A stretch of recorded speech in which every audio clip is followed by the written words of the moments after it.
اپنے صحابہ کو منع کرتے ہیں، فرماتے ہیں ابو ہریرہ بے نمازی کے ساتھ نہ بیٹھا کرو، کیونکہ بے نمازی جہاں جاتا ہے اس پر اللہ کی لعنت برستی ہے، جو اس کے قریب بیٹھے گا اس پر بھی لعنت برس سکتی ہے۔ بلکہ میرے آقا نے تو یہاں تک فرمایا اے میرے صحابہ تم دعا کرو کہ اللہ کسی کو بدبخت نہ کرے اور کسی کو محروم نہ کرے، بدبخت نہ کرے کسی کو محروم نہ کرے۔ ایک بات آپ سے کہوں، اللہ اکبر، جس کو حضور علیہ الصلوۃ والتسلیم کا دامن مل جائے اس سے بڑھ کر ایک وقت تو کوئی نہیں ہو سکتا، اور جس کو سب محروم کرتے ہیں اس کو رسول اللہ عطا کرتے ہیں۔ اور رسول اللہ کیا فرما رہے ہیں؟ دل کے کانوں سے سن لیجیے، اللہ کرے آپ کے دل میں بات اتر جائے۔ میرے آقا فرماتے ہیں اپنے صحابہ سے کہ دعا کرو اللہ کسی کو بدبخت نہ کرے، کسی کو محروم نہ کرے۔ پھر میرے آقا نے فرمایا تم مجھ سے پوچھتے نہیں، تم مجھ سے سوال نہیں کرتے کہ بدبخت کون ہے اور محروم کون ہے؟ تو صحابہ نے عرض کیا یا رسول اللہ بدبخت کون ہے، محروم کون ہے؟ تو میرے آقا فرماتے ہیں جو جان بوجھ کر نماز چھوڑ دیتا ہے وہ بدبخت بھی ہے، وہ محروم بھی ہے۔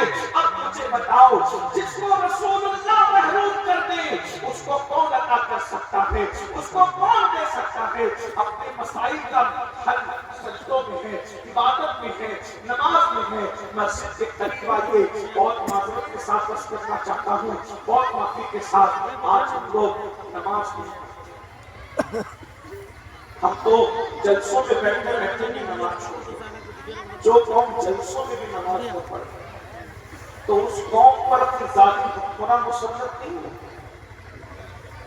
جو اللہ کے گھروں کو ویران کر کے ان کے گھروں پہ بلڈوزر نہیں چلے گا، جو خدا کے گھر کو ویران کر کے ان کے گھر نہیں اجاڑے جائیں گے۔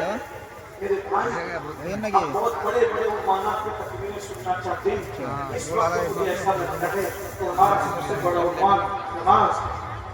اللہ تعالیٰ نے پورے قرآن میں جس عبادت کا ذکر سب سے زیادہ کیا، آج 95% مسلمان صرف ہندوستان کی بات نہیں کرو، پوری دنیا کے لوگ نماز نہیں، اور جب تک مسجد کے قریب نہیں آؤ گے مسئلے کا حل نہیں ہے۔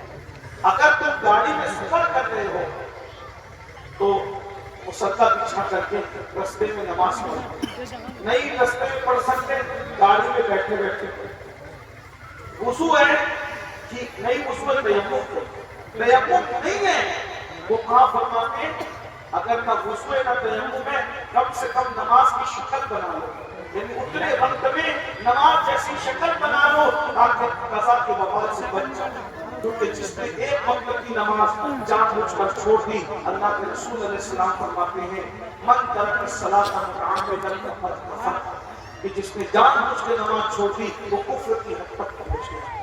اللہ کے رسول صلی اللہ علیہ وآلہ وسلم فرماتے ہیں بے نمازی پر 12 مصیبتیں آتی ہیں، 12 مصیبتیں، جن میں سے 3 مصیبتیں اس کی زندگی میں آتی ہیں، 3 مصیبتیں اس کو مرتے وقت آتی ہیں، 3 مصیبتیں اس کو قبر میں آتی ہیں، اور 3 مصیبتیں اس کو میدان محشر میں آتی ہیں۔